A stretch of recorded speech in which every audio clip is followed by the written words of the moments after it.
संत आसाराम जी बापू जी के बारे में आते हैं। वो बहुत महान गुरु हैं और उन्होंने धर्म को बचाने के लिए जो कार्य किया वो आज तक कोई नहीं कर पाया। आज आप झाबुआ वगैरह में देखेंगे तो इतने जो धर्मांतरण जो किए थे उन लोग विदेशियों ने, खासकर क्रिश्चियन धर्म में जो लोगों ने धर्मांतरित कर दिया था, उन्हें एक तरह से घर वापसी प्रचंड रूप से कराई। उसके बारे में तो लोगों को पता भी नहीं है। आज तो केवल एक तरह से सामूहिक दुष्प्रचार के द्वारा उन्हें बदनाम किया गया, ये बहुत गलत है। संत आसाराम जी बापू जी जैसे संत भारत में बहुत आवश्यक है। उन्होंने ही जागृति दी धर्म के प्रति।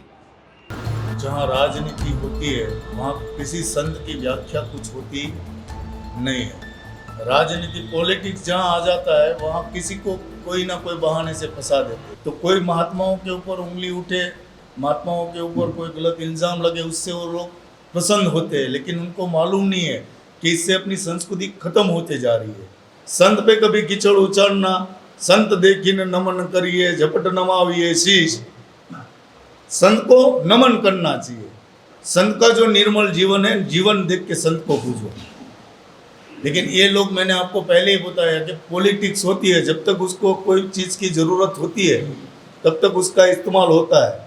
टिश्यू पेपर की तरह, हमारा टिश्यू पेपर में हाथ पूछ गया, टिश्यू को हम फेंक देते हैं, वैसे जब इनकी ज़रूरत खत्म हो गई तो उनको ऐसे कोई कांड में फंसा देते हैं। भाई वो बहुत अच्छा काम कर रहे थे, वेदांत पे बोल रहे थे। जो हमारा वेदांत हमारे यहाँ सर्वश्रेष्ठ ज्ञान माना गया है। जो अपने सर्वपल्ली राधाकृष्णन जी थे, डॉक्टर सर्वपल्ली, उन्होंने भी पूरे दुनिया में वो पहुँचा है। स्वामी विवेकानंद जी हैं, रमन महर्षि, वो भी वेदांत के ही हैं। गीता पूरा वेदांत का सार है।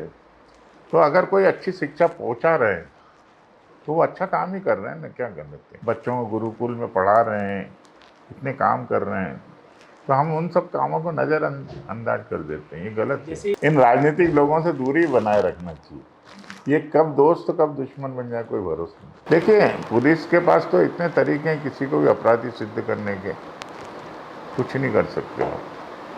आप स्कूटर से जा रहे हैं, आपको पकड़ के अंदर कर दे, इनकी डिक्की में अफीम पकड़ाई, क्या कर लोगे आप? सिद्ध करो आप, नहीं है वो तो पंचनामा बन गया। कोई बड़ी बात नहीं है किसी को भी फंसाना। ताकत है ना।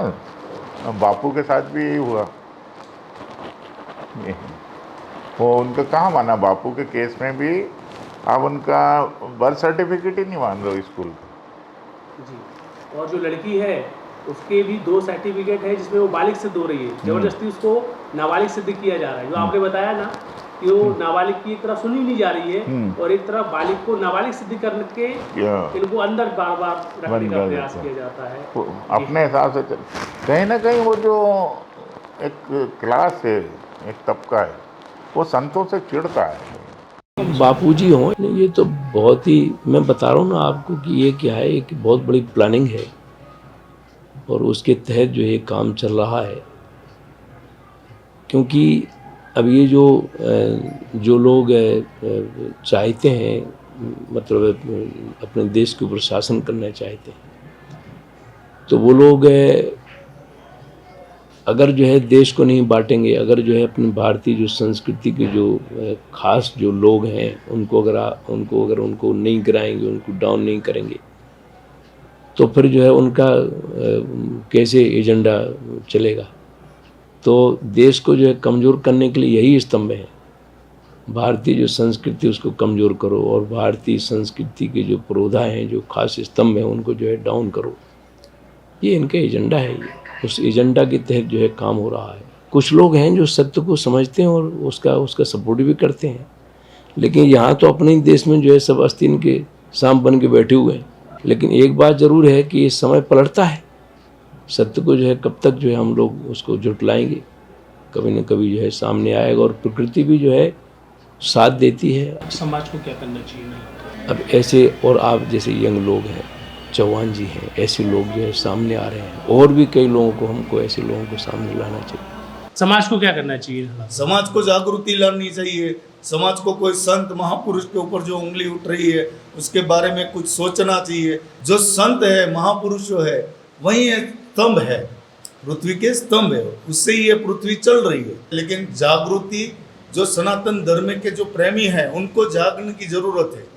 ऐसे ही अपना सनातन धर्म चलता रहा तो ये सनातन धर्म एक दिन ये लोग खत्म कर देंगे। जैसे अंग्रेजों ने वर्षों पहले जो राज किया था भारत पे, वहीं ये दुर्दिशा आने वाली है।